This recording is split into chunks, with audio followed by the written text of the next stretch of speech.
Yo.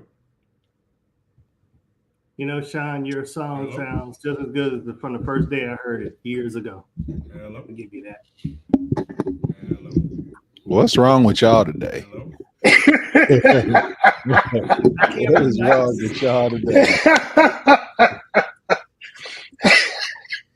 I can't say something nice. You can To say start the whatever show. you like, bro. Well, Uh, well, that's not your normal. I figured I'd be different tonight as far as not starting with an But argument. I like the song too. What did So Mel I'm say? not gonna lie. I like the song too. It gets me going. To get you going. It gets me. I like it. Let's just say that. Well, I appreciate it, man. I don't know why my It's a you're not going what? It's a great song. I love the song. What you gotta say? But I wouldn't listen to it with four dudes in the room. Is all I'm saying. I'm the only one that feels like not a four dudes in the room song, you know. Somebody had to mess up the vibe. You knew it was going good, and then somebody had to mess it up. And That's my brother, man. That's what happens when people go to shows. Cuba. That's what it's happens surprise. when It's they go to Cuba Mel and they that come messes back. up the vibe. Bro, I get it. I'm just saying, man. Four guys in the room. I'm just not like, you know that. Well, no, we're not gonna be sitting around drinking at the House of Blues, and I go on, put that song on, pump that song in. You know which one.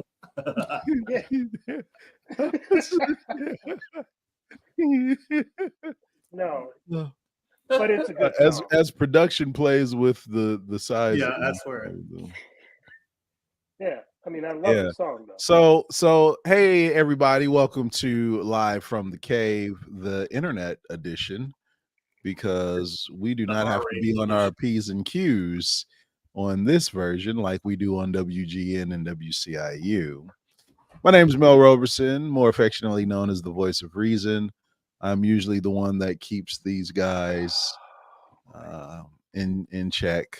Well, did he say affectionately? No, there yeah. is no affection with you. Yes. There is no affection. We also have the one interrupting me right now is Glenn Murray. They call him the Renaissance man, the leader, the self-appointed leader. And we also have the lover of life, Mr. Robert Hazard, who is with us. Today is his granddaughter's 5th birthday.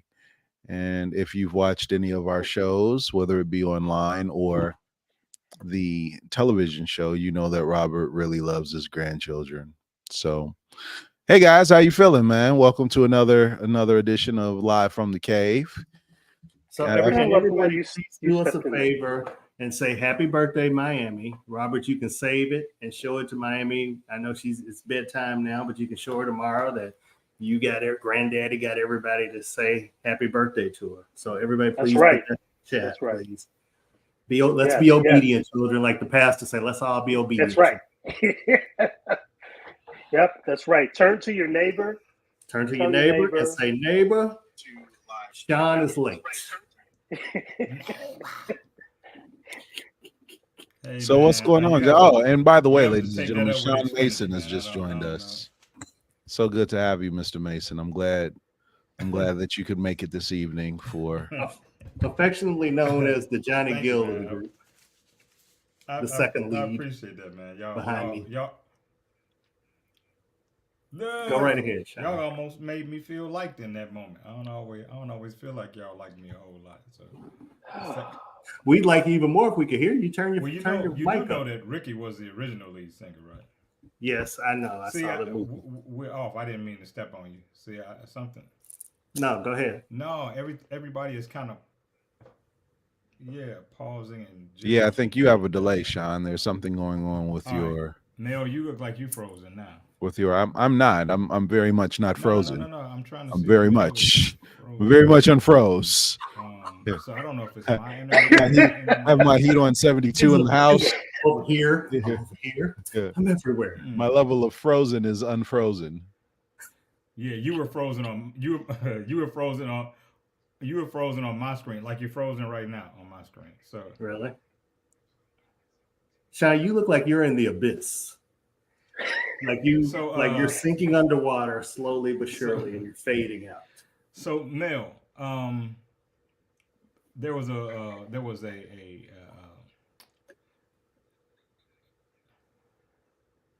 because all of you all are frozen, and No, I'm just being really all of you still. all are frozen, and it's freaking me out. And I I'm was like, just being really still.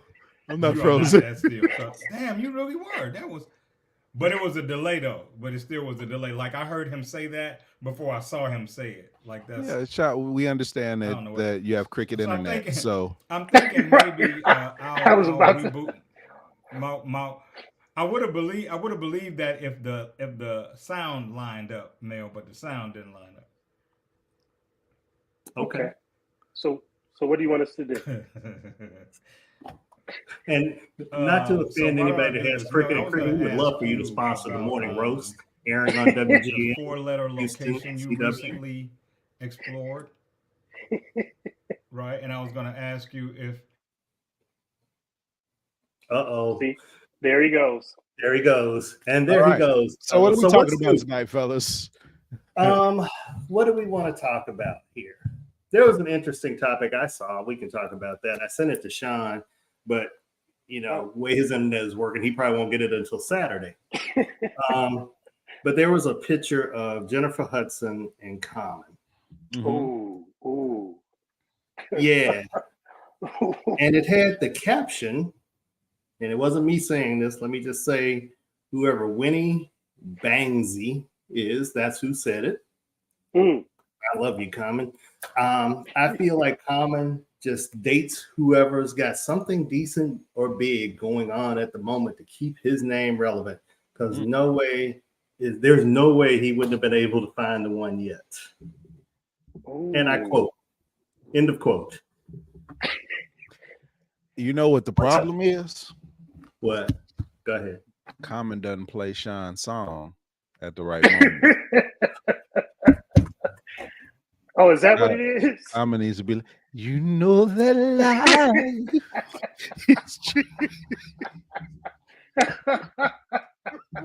So we figured, Mel, you have solved That's the problem. A 2-decade-long mystery. I'm telling why you. Common I'm hasn't telling settled you. down yet. Because If you play that song at the right time, man, it works wonders. How y'all think I got married so fast? Y'all know what happened? Oh, is that what it was? Bro, we started dating. I was like, baby, I got to do this talk show. I do it every Thursday night with the fellas. That song came on. It was so cool. It was on.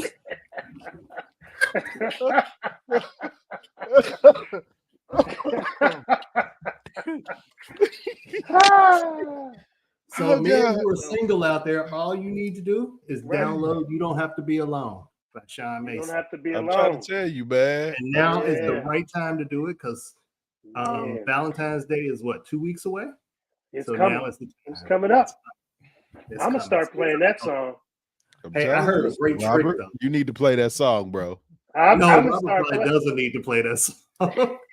No, I'm gonna be playing that song. Robert would have if he'd have had that song on all 5 of his marriages,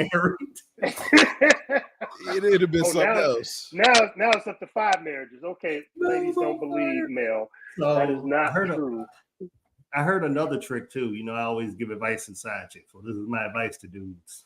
You want to keep your woman out your phone. If you got a girlfriend that's kind of all fingery on your phone and stuff and always in your phone trying to see what's going on, create a contact that says side chick and then lock her number.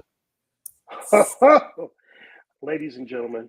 So when she steals your phone. Let's not believe Glenn in this one. No, they grow ovaries. You got to let them hang. So no, when she dials the side chick number, her number and her phone rings. Watch the look of confusion on her face. It's a great joke. It really works. Not that I've what in stand up or I just thought it would be good advice for me, and that'll keep me out your phone. That'll learn her.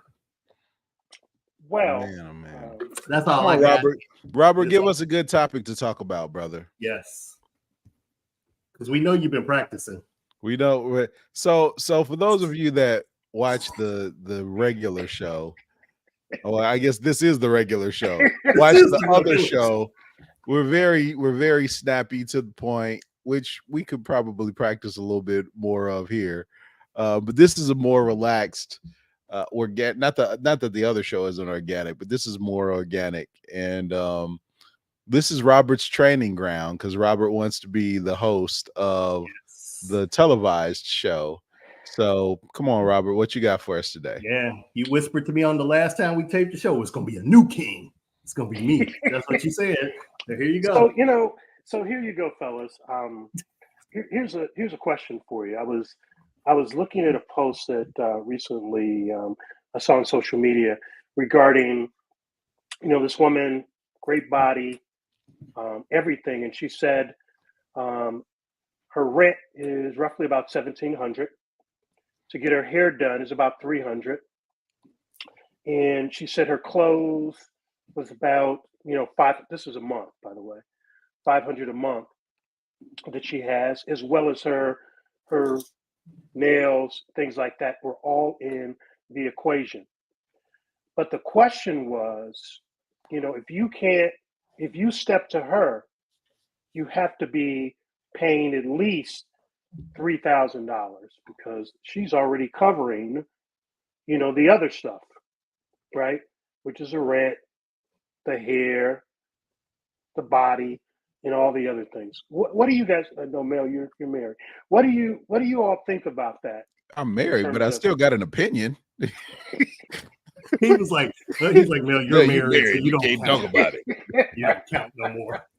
I mean, but so do you all feel like you shouldn't step to a woman who's already putting it out there, what she has and what she's capable of doing? Ooh, this is good. Well, are we talking about subsidizing a house or dating? Like, because that's $3,000 as a subsidy. I'm not dating you. I'm providing like welfare. And the body that she posted on social media. Okay.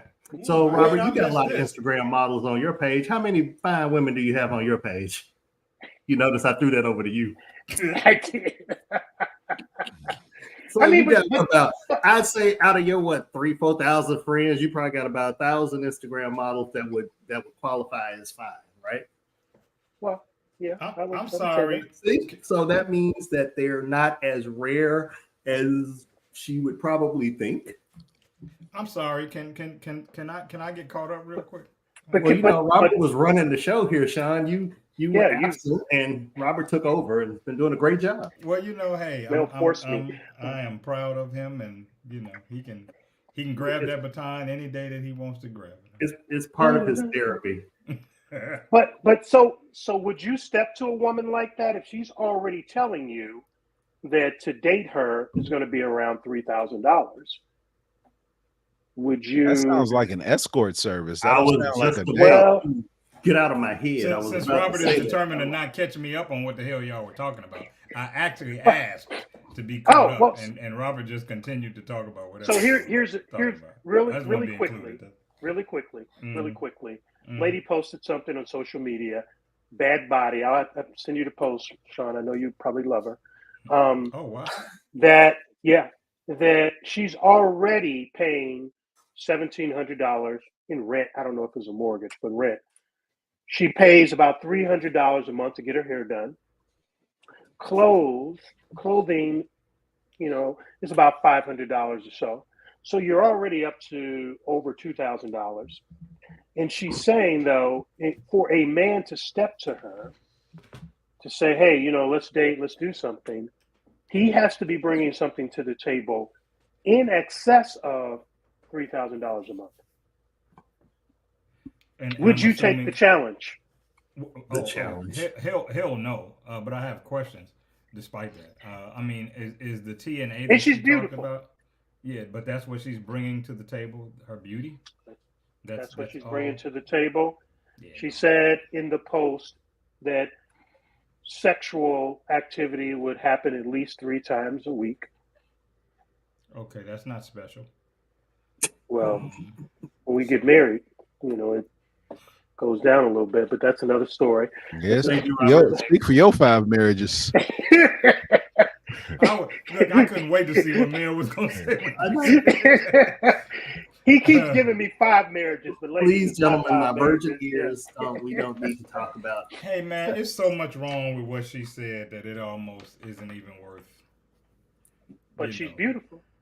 And Yeah, but Robert, how beautiful can she be for $3,000? I'll tell you what, You keep saying that. she's beautiful. You can do What that. are we? Beautiful. Are we like Sade, Sanaa, Janet beautiful, or are we talking like chick we see in the club beautiful? Sade. God, I can't even talk. Sade. And that don't even matter because beauty is fleeting anyway. So she's beautiful right now. But that's true. That's true. That's true. I mean, 3,000 is a lot to pay to look at somebody though, and get it every 3 days. Hope we don't get no mail behind me saying this, but she's a dumbass. That's all. Shawn, you always get mail. Everything you say, we get mail. It's gonna happen no matter what. It's sent to you no matter what. Mail is always here because I'm part of the cast. So you always get mail. I mean, so what do you think about that, Mel? I think it's dumb. Next topic.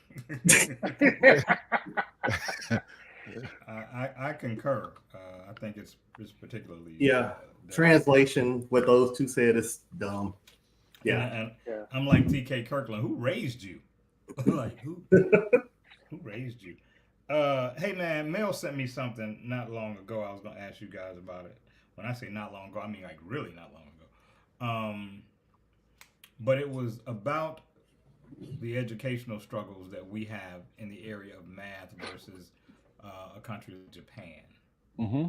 And I thought it was just interesting. And I had seen it before, Mel. I didn't know if it was something you guys would be interested in talking about. But long story short, Mel, I want your take on it first, since I got it from you.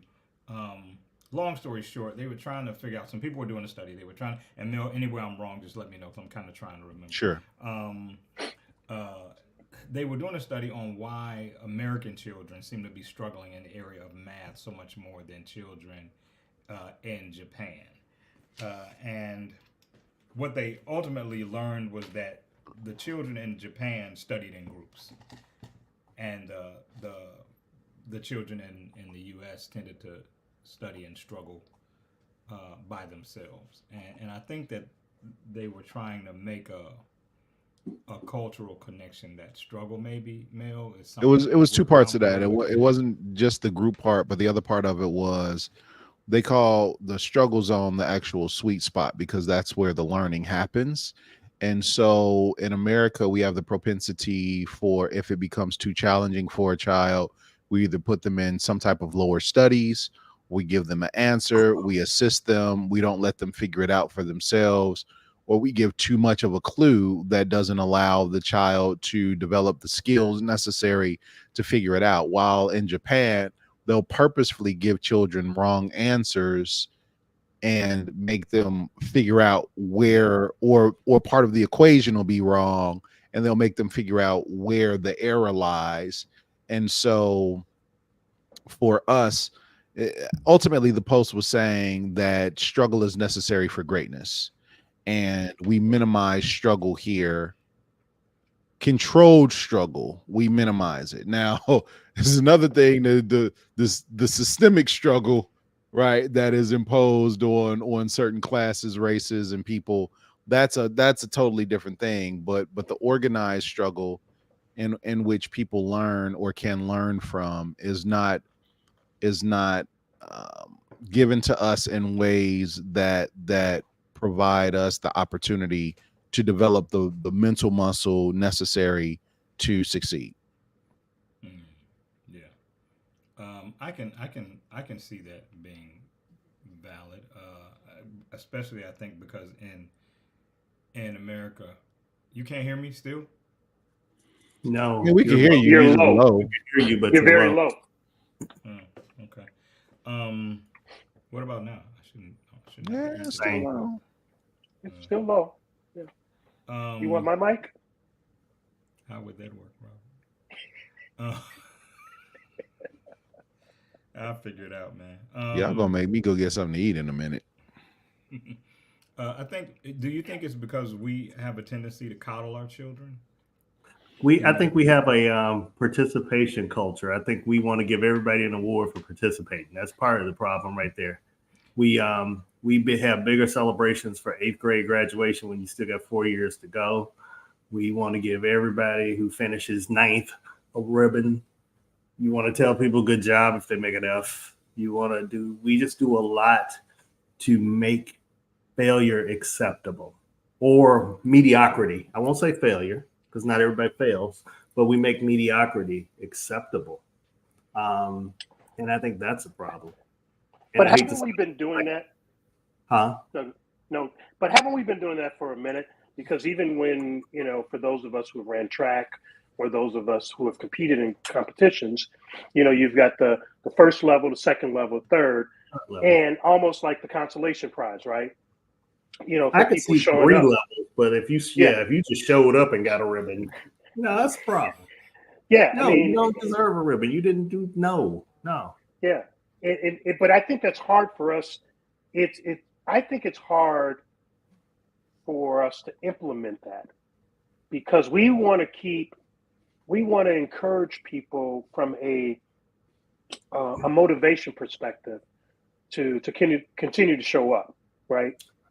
Right, but now we've given way to people who think they're entitled even when they're mediocre.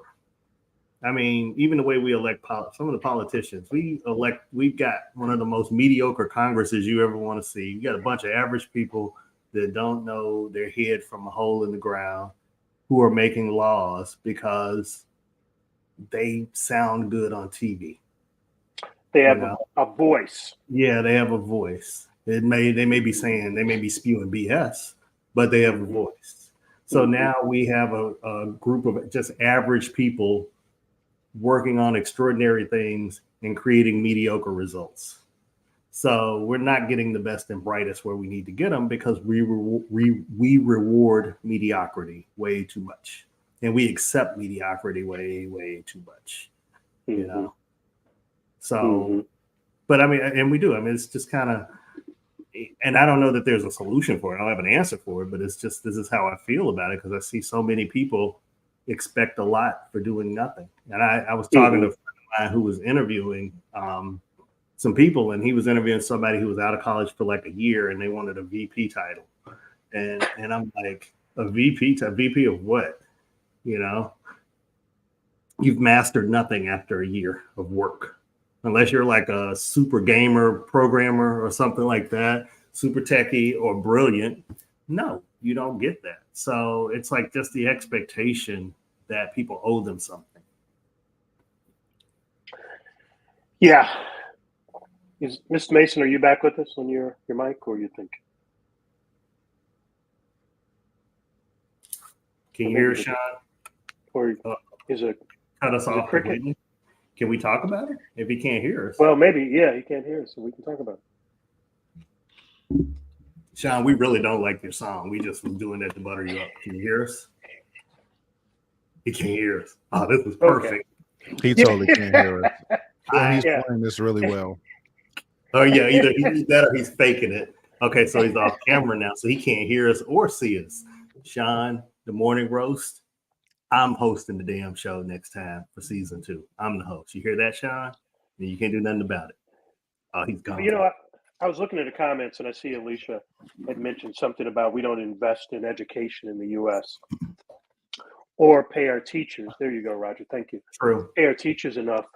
And, I'm interested, it amazes me because I have a lot of friends who are superintendents at schools, assistant principals.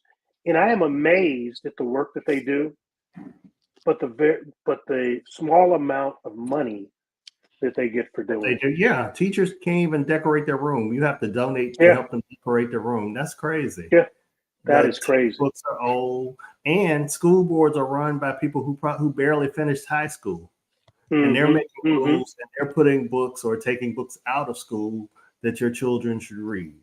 That's a big problem. Florida is probably the biggest place where the problem is, where you've got a lot of people with below average IQs figuring out what your children should read what they should ingest and what they should be developed on. So that's a big problem, but that's the whole thing of participation culture. It's kind of, and I hate to say it,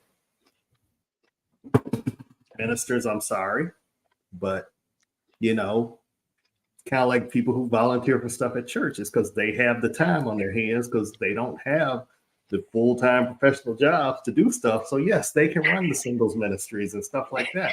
And that's why sometimes it's just jacked up. And anybody's been to church, you can fight me on it, but there's somebody running a ministry and you're like, how in the hell did they become a leader in something? Well, I mean, even in that ministry, I mean, you've got the marriage ministry too.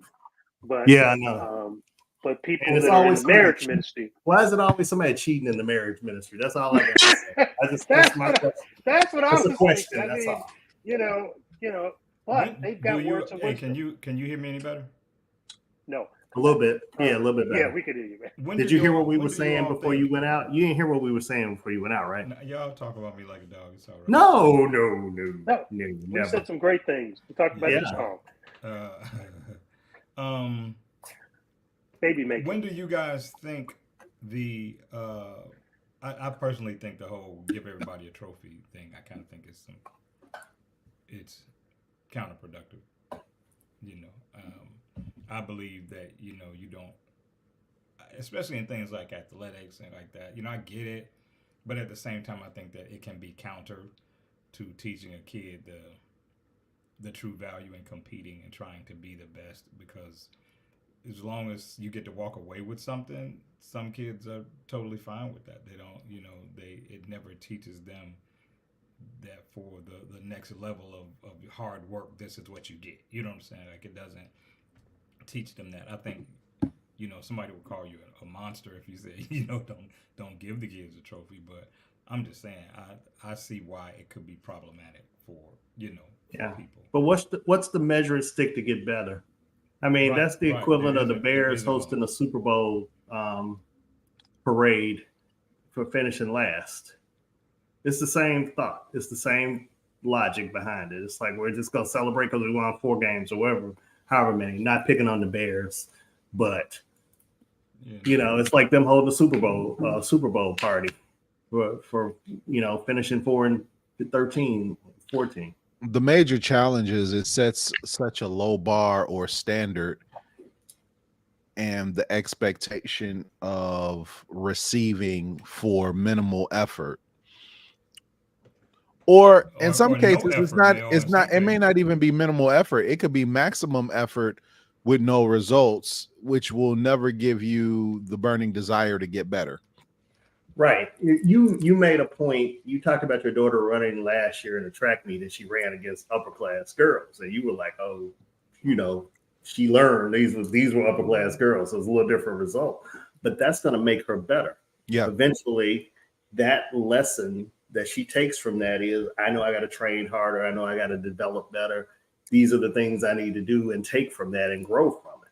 But that's what's going to make her successful, and that's what we don't have in a lot of things that are bringing kids up today. You don't have a challenge. You don't have a challenge if you're getting rewarded for the mediocrity. There's no challenge there. There's nothing in your mind now. You're like, I'm going to get something anyway. So if I go 4 out of 10, my level of intensity is a 4, I'm still going to get something, whether it's a 4 or whether it's a 10. So, I'm just going to take that low hanging fruit. So then would you say that the parent that champions that is to a degree disabling the child? Absolutely. Yeah. So are you saying, if I hear you guys correctly, we need to set higher standards for our children? Man. Yeah. So David Arnold, a comedian who passed recently, he was one of his comedy specials, he talked about how his daughter got a participation trophy and wanted to hang it on the wall next to her mama's degree. Because she handed out popsicles at school and got a certificate. She's trying to put this next to her mama's degree. That she lost sleep trying to get. Yeah. Right. Yeah. Yeah, that's a yeah, that's a part of our culture. I'm not particularly.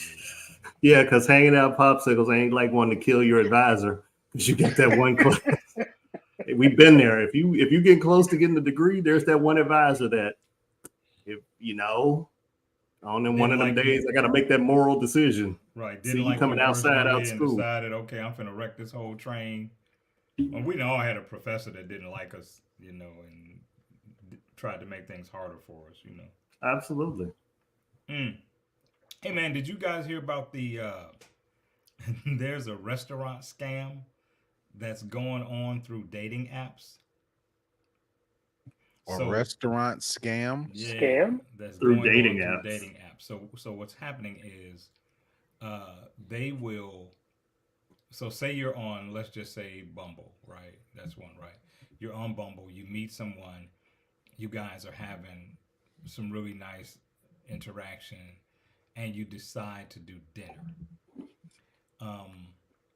And when you schedule your dinner, you arrive for dinner, and your date doesn't show up.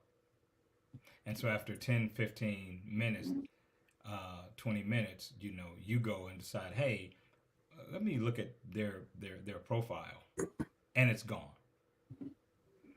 And the scam is now you're there, and you've spent time, and you've invested time to be there. So this is among newer restaurants typically. So now you're there, you're going to go ahead and eat because you came hungry. You've been there for 20 minutes waiting on somebody that didn't show up. When you realize that it was a scam, you're like, well, shit, the salmon still looks good, and you eat, and they. So you're saying the restaurants made up the scam? Yeah, that's supposedly. That's a lot of effort to get somebody to eat your chicken in the wings. restaurant. Not when you think about it. Really, I don't know what that is, man. Not when you think about it, though. I mean, it's if you got somebody that's in charge of your social media. Make it Well, it would only work if the restaurant required like a deposit, like a non-refundable deposit. Then it's a scam because it's like, hey, you got to put down. Some restaurants do this through Open Table.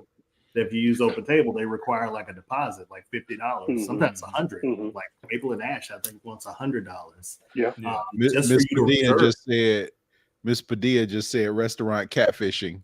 Restaurant catfishing. Literally. Hey, well, see, go ahead, Mel and I don't have that problem because we use Groupons.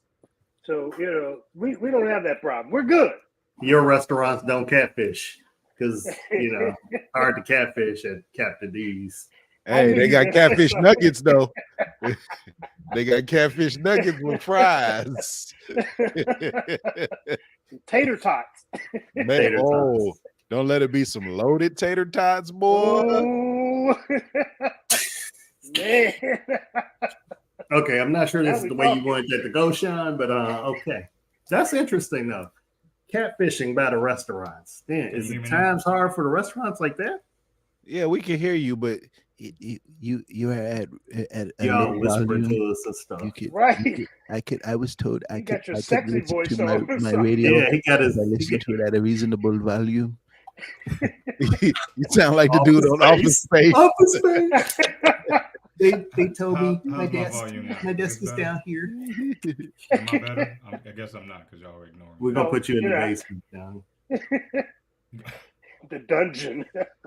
This has got to be the most stressful episode we've ever had for me. I mean, y'all are probably enjoying it. But... We're having a ball. We're having a ball. I'll talk really loud so that you can hear me. Can you hear me? There you go. Ask this question? Yes. There you go. Do that. Yell, Shawn. Do what you always do to us when we're not on camera. Yell at us. You know what you don't normally All of do. y'all are bigger than me. I'm not hollering at y'all. Y'all jump on me. Hey, don't be messing with me about my weight. I'm sensitive. So I had two really kind of heavier things I wanted to talk about. So that's why I kind of wanted to talk about the lightweight stuff first. But let's get into the heavy shit. Well, we probably won't be able to hear you, but go for it. You know what, Robert? No, I can't hear you, which ain't necessarily a bad thing. That's why his voice is light, so he could talk about Right? heavy. The heavy stuff. You know that lie.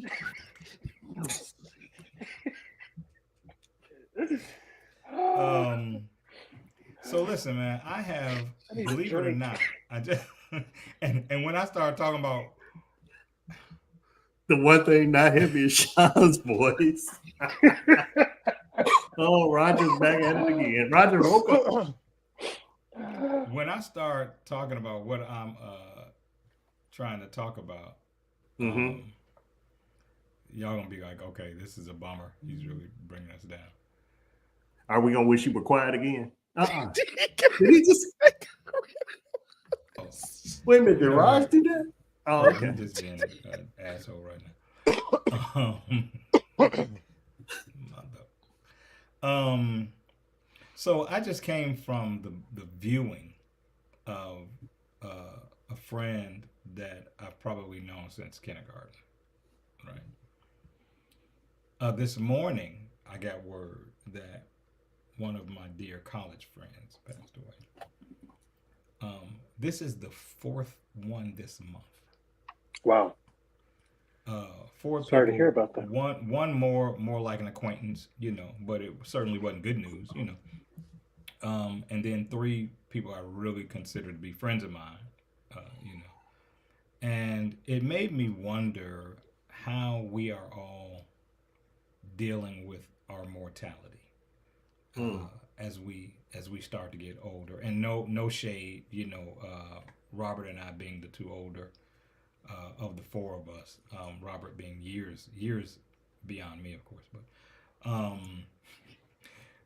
it just made me wonder, man, how do you process that? Like for Mel, and I'm since I'm the youngest, I look at Mel and I go, you know, he is such the goal oriented person, you know, that, and I'm just, you know, hypothetical, just he may look at his mortality and be preoccupied with all the things he wants to accomplish, you know, before he gets to the end of the road. Mel, Glenn, you much the same way. You know, Robert is maybe hoping to get 6 or 7 more marriages in. You guys with the marriage jokes, okay? But it just I'll get y'all later. Just made me wonder because, you know, for the most part, you know, we could very well be on the back 9, and it just makes me wonder how you process it, how you think about it. Is it something that you think about in a good way or in an ambivalent way or whatever? Yeah, it just because it seems like, I think I've mentioned to you guys before when I lost my buddy Steve-O in 2018. I just feel like every month somebody's checked out. You know what I'm saying? Like I keep waiting for me to wake up dead. Like what the hell is going on? You know? No, don't say that. Don't speak so, that. Hey man, if it's, you know, I've got no control over it. You know, keep your black suits cleaned, and you know that's all I can tell you to do. But no, I had a period like that early, maybe about 10 years ago. I lost me and Kevin. We lost our best friend. He was only like 43, 44. He had diabetes and didn't know it. He had undetected type 2 diabetes and passed away. And literally just a few months before that, I lost a friend who was 40 on her first breast cancer diagnosis. And then I lost another friend within like about 6-7 months of that. She had lupus. After surviving breast cancer, lupus took her out, all under 45. So for me, it was traumatic because these were people that were close to me. These were people that I had either met when I moved to Chicago or had known just, you know, coming up there, but like really tight people I was tight with. And it really did something for me to when my birthday came and I realized that I had outlived him. yeah, It just did something to me. I don't know. It's hard to explain how I felt from that. Almost guilty in a way. So I get what you're going through. It's very real. You think about your mortality all the time, and you see somebody that has younger than you, or at your age, and it really starts to hit home. And just loss in general. And I mean, we talked about this a lot over the show because the show started, for those of you that are just tuning in, the show started during COVID. So, you know, not speaking for Mel, but he had a lot going on with loss around that time. And this became cathartic for us to be able to talk about it in this forum. And it still is. Still is a lot of ways. I mean, we've talked about loss. We've had people out here that lost their parents. I've talked about losing my mom and what it did to me. Yeah. So every loss hits you in a different way. But when they're bunched together, to your point, Shawn, it really starts to make you think about your own mortality, about your own life, about how you're living, your lifestyle. Am I eating right? What am I doing? Am I getting myself checked out? And it was ironic because my best friend had died. I had just gotten a physical. And I remember they were telling me that my cholesterol was a little high or something. And I remember talking to him about it. It was one of the last conversations we had. And I'm like, hey, you need to really go get yourself checked out. Because I'm like, mine wasn't high, but, you know, we're just at the age that we need to do that. Not knowing that that's really what was going to take him out. But just having that conversation and remembering that conversation really shook me. Yeah, I'm Shawn, already older. you say your mic is good. Yeah, but it should be good now. But whatever you're doing is picking us up even more. And like now I hear myself twice. Yeah, And it's echoing. when Glenn was talking, it was echoing. Yeah, now we don't. It's coming from you, Shawn. It's some type of reverb or something. Robert, you always think it's coming from me. How's my volume now? Volume is perfect. And how's the echo? Should be It's, gone. it's fine when, okay, there we go. Perfect. Yeah, no, it's good. Yeah. Okay. So hold your finger right there.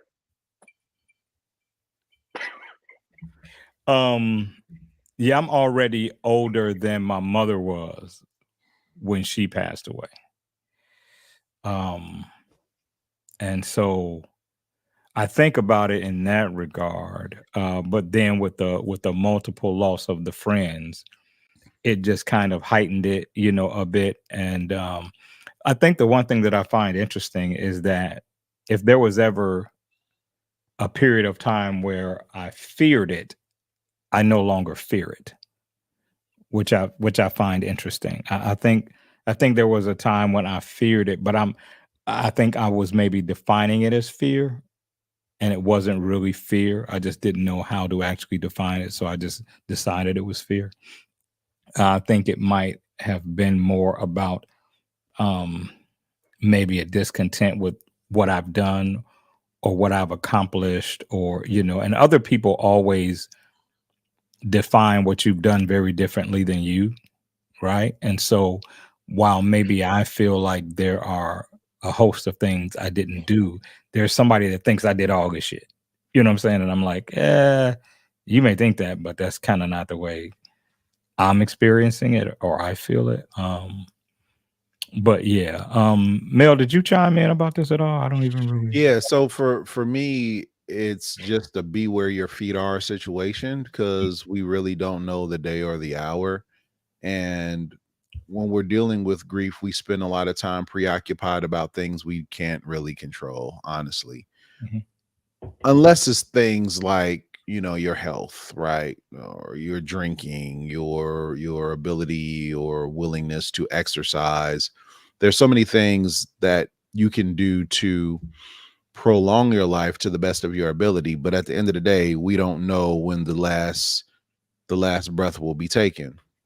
So since I don't know, I don't want to spend a lot of time. My goal is to plan for longevity, but live in the moment. You know, have the faith and vision and prayer that I'll be here happy, healthy, functional into old age, living a life that I love. But I mean, I got shot in 1993, right? That could have been it. You know, I've had so many brushes with death that could have been it. So for me, I'm more of a live for the moment type person, still plan for longevity, but You know, we end up missing so much of life worrying about death. And I just don't want that to be the case. Now, sometimes it does get the best of you, and when people pass away, there are moments of reflection. But if you're still breathing and you still have the ability to do something and move forward and goal set and plan and thrive and live and experience. I mean, I just got back from Cuba, bro. Like, and when the trip came up, it was like, yes, I'm going. Yes, let's go to Cuba, you know? And I would imagine, Mel, that you process it differently with daughters that have grown, you know, up, and they're not babies anymore. But I would imagine that parents with much smaller kids who know that their children aren't really equipped to be self-sufficient might experience it. You know, there may be another kind of fear, you know, or another feeling of apprehension about, you know, the shape that you're leaving them in, or how much you've prepared them, or, you know, what's even realistic for them to consider themselves being prepared if they're, so, you know, I've my kids weren't always grown, right? I didn't get them grown.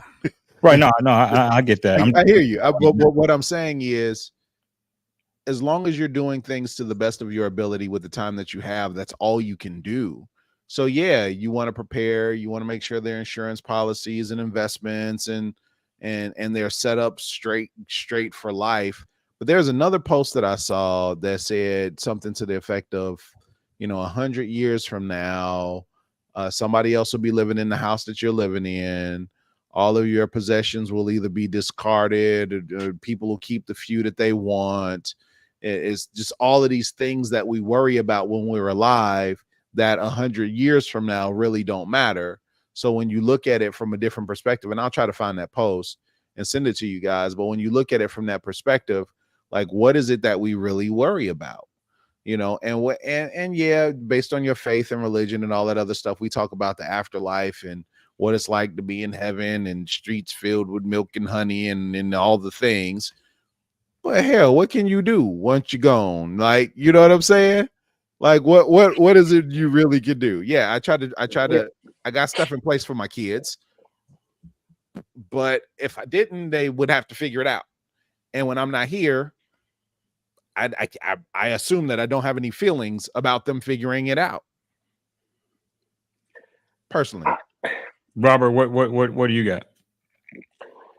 I got a couple things. First of all, I think that we're in a position as men in this cave that we're in right now, is to support each other, encourage each other, to look, you know, positively at the future. You know, Mel and I were texting back and forth, you know, as he was, you know, relating about his Cuba situation, and, you know, I have much love for you as well, with, you know, what you do and possibly some of the struggles that you have, that we all have, right? But I think You that, talking to me? yeah, I'm talking to you. Oh, wow. Thank you, Robert. Anyway, you know, we all love you, Shawn, in case you was wondering about it. I was being serious. Yes. Yeah. Go ahead, man. I didn't mean to cut you off. I was.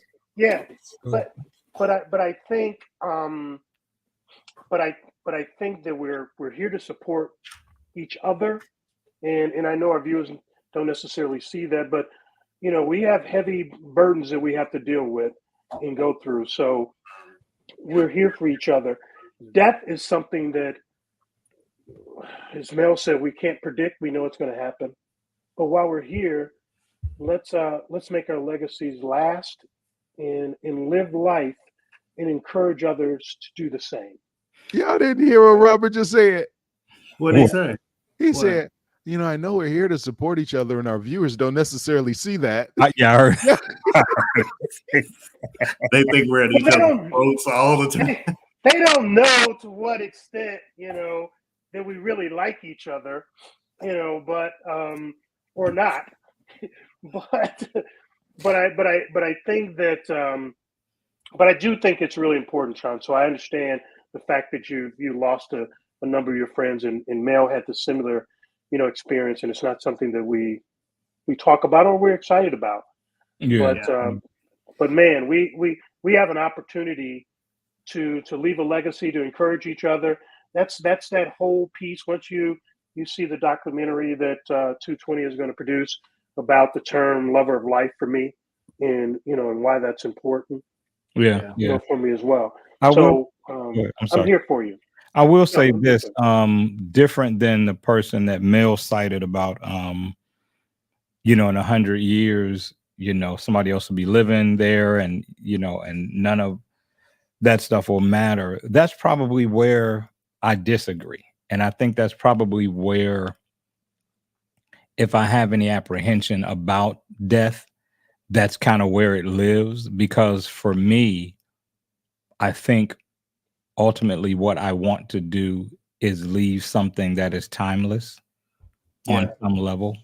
So 100 years from now, I actually do want someone still talking about me. You know what I'm saying? Not in a way with all this reverence, but in a way that speaks to a contribution that I somehow left. And I think that's part of my fascination with photography. When people say, you're never in the picture, and I go, I'm in every picture. If I took it, I'm in every picture that I took. You can't see me, but I'm in every picture that I took. And every time that I hit that shutter, I feel like I have a chance to capture an image that is ultimately gonna be timeless. And 100 years from now, someone will have that picture hanging, in their place, and they may not have any clue who took it or what the story was behind it. Right. But in that reality, my being gets to continue to live and contribute, and you know what I'm saying? And so, different than that guy, I kind of see it like that. And I really think, man, that's probably my preoccupation, is that I don't want to leave this earth without having left something that is significantly that is seen as a significant contribution over a long period of time. But your presence is significant. One of the most profound things somebody told me he's been so nice tonight, Mel. Let him go. Anyway, when I was talking about my best friend who died of diabetes, and I had to be a pallbearer, and that was painful. That was one of the more painful things that you ever have to do. Yeah. And I was telling somebody about it, and she's like, but that makes sense. You carry him to his final resting place because his memory is going to carry you for the rest of your life. Yeah. Your memories are your gifts. Mel, your children's children will know about Grandpa Mel. Same with you, Robert, because of what you're doing today. And it's part of what you're doing today, but they will know about you. Your memories are going to carry on through eternity. Yeah. Because of how you impacted that one child, or that when you have grandchildren and things like that, they're going to be able to remember those times they spent with you. And they're going to share those same things with their children and their children's children. So for generations to come, even if your being isn't here, the power of what you left them will keep going. The same thing for you, Shawn. Your music, your art, all the things you do, what you do for your nephews, what you do for your nephew, that's going to carry on. People take the best of us and take it with them. And give that to other people. So that's really what life is about. It's the memories that you're able to create while you're on this earth that will carry your loved ones on. 100 years from now, there's going to be a talk show, and the opening theme music is going to say, "You know the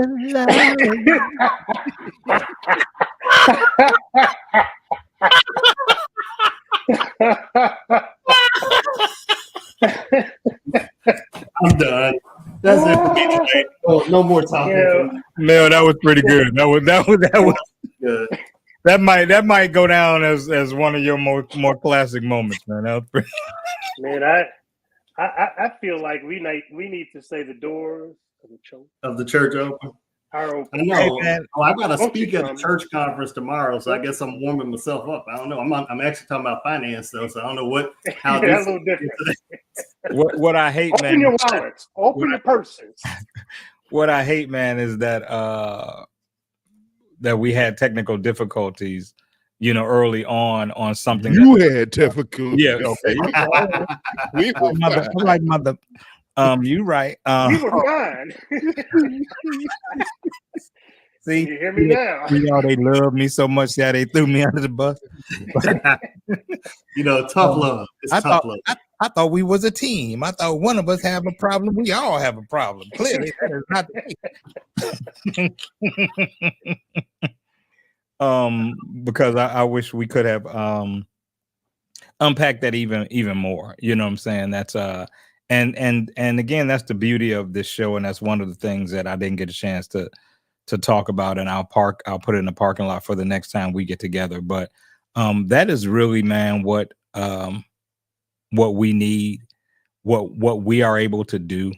And I think that some people take it super lightly because they don't understand how vital the need is. But they just see four guys on the screen talking, sometimes being serious, sometimes being silly, but they don't realize that this is a very uncommon space for men.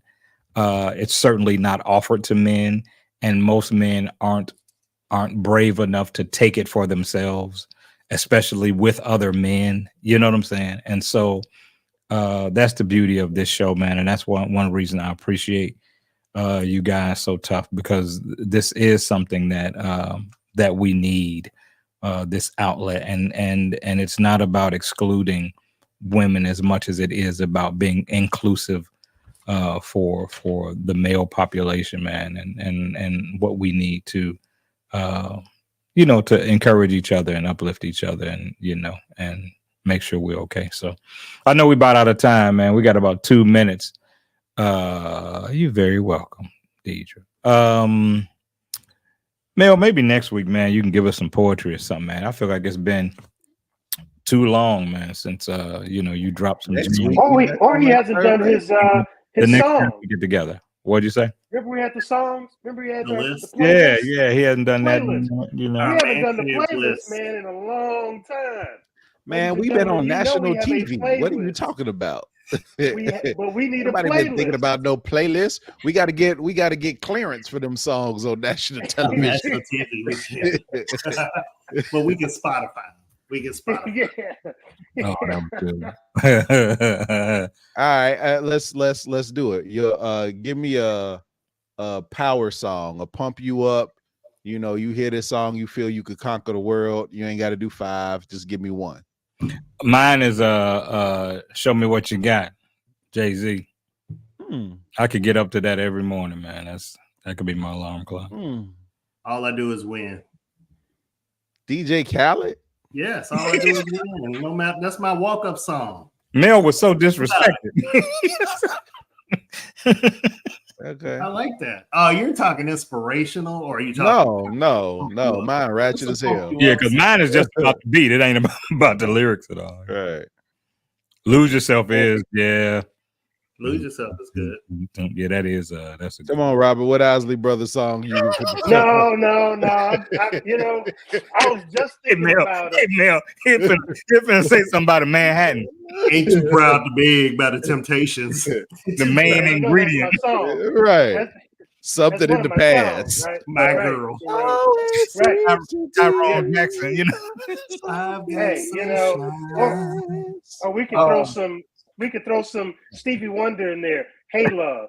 Robert, you know your song is Y'all- by Wilson Pickett. Stop playing. Wilson Pickett. Clarence Carter stroking. What's the one? My last $2. I can't remember that one. Oh yeah, that's your power song, bro. No, that's not my power song. Lady at the what? casino.